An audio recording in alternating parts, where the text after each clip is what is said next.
warahmatullahi wabarakatuh. Halo teman-teman semua.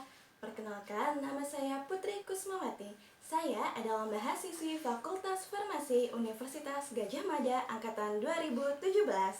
Melalui video ini, saya akan berbagi informasi seputar kemoterapi, mulai dari pengertian kemoterapi, kapan dan bagaimana terapi tersebut diberikan, serta membahas mengenai efek samping yang mungkin muncul akibat terapi ini dan cara penanganannya. Berbicara soal kemoterapi, banyak orang takut untuk menggunakan terapi ini karena efek samping yang dihasilkan. Padahal, dengan menunda kemoterapi, perkembangan kankernya akan terus berjalan loh.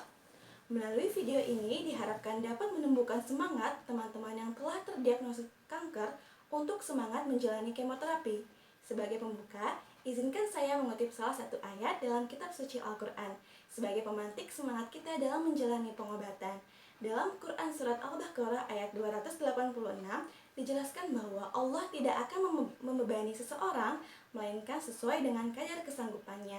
Jadi, untuk kalian yang sedang berjuang, kalian adalah orang-orang hebat pilihan Allah dan Allah yakin bahwa kalian dapat melewati ujian ini. Tetap semangat ya! Sebelum kita membahas lebih lanjut tentang kemoterapi, alangkah baiknya jika kita membahas terlebih dahulu mengenai kanker. Kanker adalah penyakit akibat pertumbuhan abnormal dari sel-sel jaringan tubuh yang berubah menjadi sel kanker akibat terjadinya mutasi. Dalam perkembangannya, sel-sel kanker ini dapat menyebar ke seluruh bagian tubuh lainnya. Proses ini dinamakan metastase. Masyarakat sering kurang pas menggunakan istilah kanker dan tumor, karena tidak semua tumor adalah kanker. Tumor adalah segala benjolan tidak normal atau abnormal.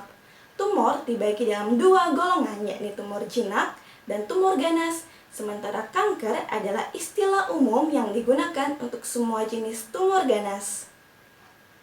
Jika seseorang telah terdiagnosa kanker oleh dokter ahli, maka akan dilakukan tindakan pengobatan atau tindakan medis untuk menghilangkan kanker tersebut.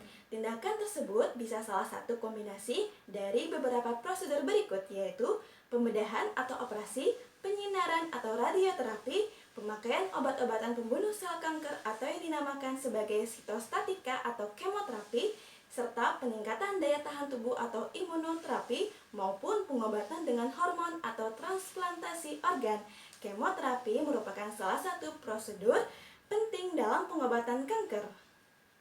Kemoterapi ini dapat diberikan sebelum operasi pengambilan tumor maupun setelah pengambilan tumor. Kemoterapi yang diberikan sebelum operasi dinamakan neoadjuvant kemoterapi, sementara kemoterapi yang diberikan sesudah operasi pengambilan tumor disebut sebagai adjuvant kemoterapi.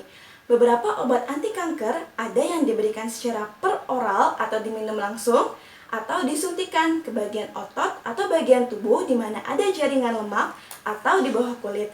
Akan tetapi, sebagian besar obat anti kanker diberikan dengan disuntikan melalui vena atau infus.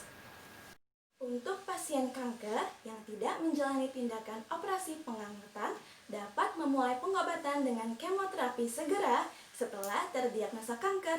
Namun, untuk pasien yang menjalani tindakan operasi pengangkatan, kemoterapi biasanya dimulai dalam kurun waktu antara 4 sampai 12 pekan sesudah operasi pengangkatan tumor. Kemoterapi umumnya diberikan dalam siklus 21 sampai 28 hari. Artinya, satu tindakan kemoterapi dengan kemoterapi selanjutnya berjarak 21 hingga 28 hari. Pemberian obat kemoterapi atau obat anti kanker bisa diberikan setiap pekan atau 3 pekan sekali dengan masa istirahat untuk memberikan kesempatan pada tubuh untuk pulih kembali dari efek kemoterapi. Lamanya siklus pengobatan dengan kemoterapi ini sangat bervariasi tergantung dengan jenis obat yang diberikan. Namun pada umumnya pasien membutuhkan waktu sekitar 3-6 bulan. Nah, teman-teman tahu nggak nih, kalau obat-obatan kanker itu bersifat tidak selektif loh, artinya obat kanker ini juga dapat mempengaruhi sel normal, sehingga terkadang kemoterapi ini dapat menimbulkan efek samping. Berikut merupakan beberapa efek samping yang muncul akibat kemoterapi beserta penanganannya. Efek samping yang pertama ialah mual dan muntah. Mual dan muntah adalah efek samping yang tersering dijumpai pada penggunaan obat kemoterapi. Mual dan muntah ini dapat terjadi segera setelah kemoterapi atau mungkin baru muncul sehari setelah kemoterapi atau bahkan lebih.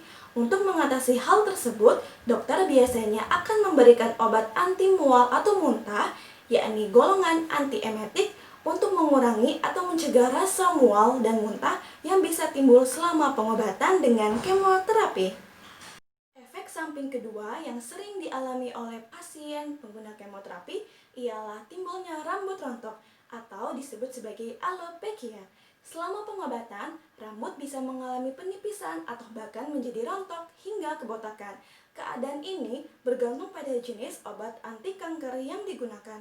Namun, rambut akan tumbuh kembali begitu pengobatan berakhir. Tetapi, rambut yang baru saja tumbuh sesudah kemoterapi selesai biasanya mempunyai tekstur dan warna yang lain dari rambut sebelum kemoterapi. Efek samping lainnya dalam penggunaan kemoterapi ialah timbul rasa letih dan lelah. Kelelahan adalah efek samping yang sangat biasa terjadi pada orang yang sedang menjalani kemoterapi. Teman-teman yang sedang menjalani kemoterapi dan mengalami kelelahan dapat menyampaikannya kepada dokter guna memastikan penyebabnya ya. Teman-teman juga dapat menanyakan kepada dokter apakah ada obat yang bisa menolong atau mengurangi rasa letih yang dialami atau hanya dapat diatasi menggunakan terapi non-farmakologi saja seperti olahraga ringan dan diet yang sehat serta istirahat yang cukup. Dan jangan malu untuk meminta bantuan keluarga atau teman-teman dalam membantu mengerjakan pekerjaan sehari-hari ya. Selain 3 efek samping tersebut, masih terdapat beberapa efek samping lainnya yang mungkin muncul saat melakukan kemoterapi. Namun, sebenarnya efek samping di atas yang nampaknya merugikan ini jika dihitung jauh lebih kecil daripada manfaat kemoterapi. Jangan sampai ketakutan terhadap efek samping kemoterapi menyebabkan pasien menunda dan bahkan mencari pengobatan alternatif yang belum bisa dijamin keberhasilannya. Penundaan menjalani kemoterapi hanya akan menyebabkan sel-sel kanker tumbuh semakin banyak dan saat memulai kemoterapi, kanker yang diderita pasien sudah masuk dalam stadium lanjut yang nantinya kondisi ini akan mengurangi keberhasilan kemoterapi. Sebaliknya, semakin awal dilakukan kemoterapi, maka tingkat keberhasilan penyembuhan semakin besar. Mengutip kata-kata dari Profesor Zulis Ikewati bahwa memang pada akhirnya hanya kepada Tuhan yang Maha Kuasa kita serahkan hasil kesembuhannya. Tetapi ikhtiar yang benar adalah suatu kewajiban manusia. Sekian informasi yang dapat saya sampaikan. Semoga informasi ini dapat bermanfaat untuk kita semua. Terima kasih.